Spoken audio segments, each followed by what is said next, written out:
अस्सलाम वालेकुम जी, मैं हूं फैसल अब्बास और आज एक बड़ी अहम तरीन समाअत साइफ़र केस की जो है वो अडयाला जेल में हुई है। लेकिन उस साइफ़र केस की समाअत के दौरान इमरान खान की मुलाकात उमैर नियाज़ी साहब से भी हुई है। उसकी कुछ अहम डिटेल हैं, वो भी आपके साथ शेयर करेंगे। लेकिन सबसे पहले बाकायदा तौर पर साइफ़र केस का आगाज़ आज से हो चुका है। इसका जो साइफ़र केस का ट्रायल होना था, आज साइफ़र केस के ट्रायल का आगाज़ बाकायदा तौर पर हुआ है और आज पहली समाअत अडयाला जेल में हुई है, जहां पर शाह महमूद कुरैशी और दूसरी जानिब इमरान खान को आज जो है वो जज अबुल हसनात जुल्करनैन के रूबरू पेश किया गया है। इसमें तकरीबन 12 से 13 वकला थे जो कि आज अडयाला जेल में पहुंचे हैं, जहां पर ये समाअत हुई है। और आज बेसिकली जो FIA की जानिब से चालान जमा कराया गया था, उस चालान की जो है वो तकरीबन कॉपियाँ थी जो कि मुल्ज़िमान तक पहुँचानी थी और आज बाकायदा तौर पर इस ट्रायल का आगाज़ हो जाना चाहिए था। लेकिन ट्रायल का आगाज़ नहीं हो सका। समाअत जो है वो बग़ैर किसी कार्रवाई के मुलतवी हो चुकी है, क्योंकि उसमें जो चालान की कॉपियाँ थी वो मुल्ज़िमान तक नहीं पहुँचाई गई और 9 अक्टूबर तक साइफ़र केस की समाअत मुलतवी कर दी गई है। लेकिन सबसे एक अहम जो ख़बर वहाँ से निकली है और अहम तफसीलात जो आई है, वो उमैर नियाज़ी की इमरान खान से मुलाकात हुई है। और पिछले काफ़ी दिनों से हम शहर इक़्तिदार के अंदर देख रहे थे कि बड़ी खबरें चल रही थी कि जनाब इमरान खान और मुक़्तदर हलकों के दरमियान एक डील की बातें चल रही थी और वहाँ पर कुछ कारकुनान को छोड़ा गया। तकरीबन 150 के करीब KPK के अंदर कारकुनान थे जिनकी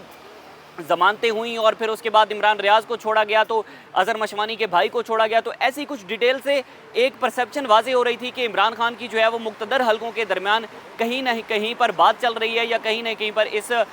डील की बातें जो है वो शहर इक़्तिदार के अंदर चल रही थी। लेकिन आज उमैर नियाज़ी साहब ने बाहर आकर बताया कि इमरान खान ने किसी भी किस्म की डील करने से इनकार कर दिया है और उन्होंने कहा है कि मेरा जो स्टांस है मैं उस पर खड़ा हूं और किसी भी सूरत में उससे पीछे नहीं हटूंगा। किसी किस्म की कोई भी डील शहर इक़्तिदार के अंदर या फिर इमरान खान से अब तक जितनी भी मुलाकातें हो चुकी हैं, उन तमाम मुलाकातों के दरमियान किसी किस्म की कोई डील नहीं हुई। और दूसरी जानिब साइफ़र केस में जो है वो इस वक्त तकरीबन 28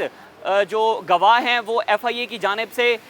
इसमें लाए गए हैं कि 28 गवाह हैं जिनके बयान जो है वो रिकॉर्ड होने हैं, जिसमें जो है वो मुख्तलिफ़ किस्म के लोग हैं। तोशा खाना से ये केस ज़रा हट के इसलिए होगा, थोड़ा मैं माजी में जाना चाहूँगा, क्योंकि तोशा खाना का ट्रायल जब चल रहा था और हम उस वक्त अदालत में मौजूद थे तो हमने देखा था कि इलेक्शन कमीशन की जानिब से सिर्फ 2 गवाह जो है वो अदालत के सामने पेश किए गए थे और उन 2 गवाहान की बुनियाद पर तकरीबन 2 से 3 दिन लगे थे। उनके बयान भी रिकॉर्ड हो गए थे, उन पर जिरा भी हो गई थी और जो तोशा खाना का ट्रायल था जिसमें इमरान खान को सज़ा हुई थी, बाद में कलअदम करार दे दी गई थी, तो उस केस में इमरान खान को जो है वो जल्दी सज़ा हुई। लेकिन साइफ़र केस इससे थोड़ा मुख्तलिफ होगा क्योंकि इसमें 28 गवाहान हैं और 28 गवाहान के जो बयान हैं वो रिकॉर्ड होने हैं और फिर मुल्ज़िम को इस बात का भी हक़ होना है कि मुल्ज़िम के जो वकला हैं वो उन 28 गवाहों पर जिरा करेंगे। तो इस हवाले से ये कहना बड़ा मुश्किल होगा कि साइफ़र केस जो है वो इतनी जल्दी से इसमें इमरान खान को सज़ा हो सकेगी। साइफ़र केस की अभी बहुत सारे अहम स्टेप जो है वो होने हैं, जिसके बाद फिर 28 गवाहान हैं उनके बयान रिकॉर्ड होने हैं, फिर उसके बाद उन पर जिरा होगी। फिर अगर जो है वो हक़ दिफ़ा का टाइम इमरान खान और उनकी वकला टीम को मिलता है तो हक़ दिफ़ा में लोग लाए जाएंगे। मतलब आप ये कह सकते हैं कि ये जो हम खबरें चल रही थी कि साइफ़र केस में जल्द अज जल्द इमरान खान को सज़ा सुनाने का फ़ैसला कर लिया गया है, तो इसमें अभी काफ़ी टाइम है।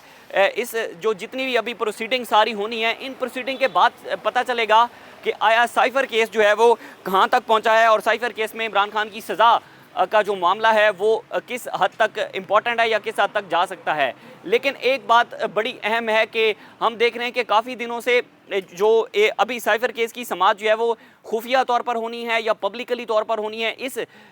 समाअत का जो फ़ैसला है वो भी दरख्वास्त का जो फ़ैसला है चीफ़ जस्टिस आमिर फ़ारूक साहब ने महफूज किया हुआ है और उन्होंने अभी ये फ़ैसला भी नहीं सुनाया। तो बेसिकली PTI के वकला की जानिब से एक दरख्वास्त दायर की गई थी कि साइफ़र केस के अंदर इमरान खान की जो ज़मानत है उस ज़मानत के हवाले से दरख्वास्त दायर की गई थी और हाई कोर्ट से रिजू किया गया था कि अभी ट्रायल चल रहा है तो इस हवाले से इमरान खान को इसमें जो है वो ज़मानत होनी चाहिए। लेकिन ताहाल जो गुज़िश्ता रोज़ प्रोसीडिंग हुई है उस प्रोसीडिंग में सिर्फ इस बात पर बहस हुई है कि आया कि ये जो साइफ़र केस की समाअत है ये खुफिया तौर पर होनी चाहिए या पब्लिकली तौर पर होनी चाहिए जैसे कि पहले होती है। इसमें बड़ी एक अहम बात है कि जो कि FIA के वकला की जानिब से या FIA के प्रोसिक्यूटर की जानिब से एक बात सामने रखी गई कि देखें साइफ़र का जो मामला है वो जो है उसमें बहुत सारी हसास इंफॉर्मेशन है, बहुत सारी ऐसे डॉक्यूमेंट्स हैं जो कि हमने अदालत के सामने रखने हैं और उसके बाद इंटरनेशनल कुछ ऐसे ममालिक हैं जिनकी स्टेटमेंट है वो भी हमने अदालत के सामने रखनी है, जिसमें बहुत सारे फिर अगर जो है वो पब्लिकली तौर पर समाअत होती है तो उसमें वकला भी होते हैं, उसमें सहाफ़ी भी होते हैं, ख़बरें भी रिपोर्ट होती हैं। तो इस हवाले से हमें चाहिए कि इन कैमरा समाअत हो। अब इन कैमरा समाअत होने पर भी पीटीआई ने कोई एतराज़ नहीं उठाया। उन्होंने कहा कि हमारा सिर्फ मुद्दा ये है कि आप ज़मानत की दरख्वास्त जो है उसको जल्द अज जल्द लगाएं और ज़मानत की दरख्वास्त पर बहस हो, ज़मानत की दरख्वास्त पर जो है वो सारे दलाइल हों, ना कि इस बात पर 2 से 4 दिन लग जाएं कि आया समाअत जो है वो खुफिया होनी है या फिर समाअत को जो है वो पब्लिकली तौर पर होना है। आज साइफ़र केस की समाअत थी, आगे साइफ़र केस नहीं बढ़ सका, लेकिन इसमें बड़ी एक अहम और दिलचस्प बात यही थी कि आज इमरान खान ने किसी भी किस्म की डील करने से इनकार कर दिया है और दूसरी जानिब इमरान खान की जो बहन है अलीमा खान वो भी आज वहाँ पर अडयाला जेल के अंदर पहुँची थी और उनकी भी इमरान खान से गुज़िश्ता रोज़ भी मुलाकात हुई थी और आज भी उन्होंने मीडिया के सामने यही बात सामने रखी कि देखें अगर ये चाहते हैं तो मैं भी इसके लिए तैयार हूँ, ये हमें भी पकड़ कर ले जाएं, लेकिन जो जुल्म सितम जबर और जिस किस्म की एक दहशतगर्दी का माहौल यहाँ पर बनाया गया है वो किसी सूरत में काबिल कबूल नहीं है। इमरान खान की जान को भी ख़तरा है। अडयाला जेल के अंदर उनका जो खाना वहाँ पर उनको दिया जाता है, या फिर कल लतीफ़ खोसा ने इंकशाफ किया था कि जनाब उनको एक छोटे से सेल में बंद कर दिया गया है और अडयाला जेल के अंदर जितने भी कैदियों को रखा गया है उतनी सलाहियत भी उस जेल के अंदर मौजूद नहीं है। एक साबिक वज़ीर-ए-आज़म को वहाँ पर रखा गया है, ना ही किसी किस्म की कोई सहूलत दी जा रही है, ना ही घर का खाना दिया जा रहा है। एक छोटे से सेल में बंद कर दिया गया है जिसमें खड़े होने की जगह है या फिर जिसमें सिर्फ़ और सिर्फ बैठने की जगह है। तो हमने देखा कि मरियम नवाज़ साहिबा जो है वो जेल में रहीं, अयाशियाँ करती रहीं वहाँ पर। हमने देखा कि नवाज़ शरीफ साहब जेल में रहे, अयाशियाँ करते रहे, प्रोटोकॉल मिलता रहा, घर के खाने मिलते रहे, लेकिन एक जो है वो जुल्म सितम अभी भी जारी है और वो इमरान खान पर जारी है। देखना ये होगा कि इन तमाम जितने भी प्रेशर इमरान खान को प्रेशराइज़ किया जा रहा है, इन तमाम प्रेशराइज़ के अंदर रहते हुए क्या इमरान खान जो है वो डील करेंगे? क्या इमरान खान डील करके मुल्क से बाहर चले जाएंगे या फिर आइंदा इंतखाबात जो हैं उसमें इमरान खान अपना किरदार अदा कर सकेंगे, या सिर्फ पाकिस्तान तरीके इंसाफ जो इमरान खान के बगैर वाली तरीके इंसाफ होगी वो इसमें जो है वो इलेक्शन में हिस्सा लेगी? ये बड़ी अहम बात है। अब तक हमारे पास जितनी भी इंफॉर्मेशन है, जितनी भी इतलात हैं, उन तमाम इतलात के बावजूद इमरान खान अभी भी तकरीबन 1 साल जो है वो जेल से बाहर आने के लिए उनके लिए कोई रास्ता नहीं है, क्योंकि अगर साइफ़र केस के अंदर सज़ा होती है तो फिर एक लंबी सज़ा होगी, अगर उसमें भी मुअत्तल हो जाती है तो फिर उन पर लातादाद ऐसे केसेस हैं जिनमें और भी सज़ा हो सकती है। तो तकरीबन 1 से 1.5 साल का मामला है कि इमरान खान को बाहर नहीं आने दिया जाएगा और फिर उसके बाद उनकी लीगल टीम की जानिब से आए रोज़ कहीं पर हाई कोर्ट के अंदर दरख्वास्त दायर होती है, कहीं पर जुडिशल कम्प्लेक्स के अंदर दरख्वास्त दायर होती है, कहीं पर वज़ारत कानून का नोटिस आता है।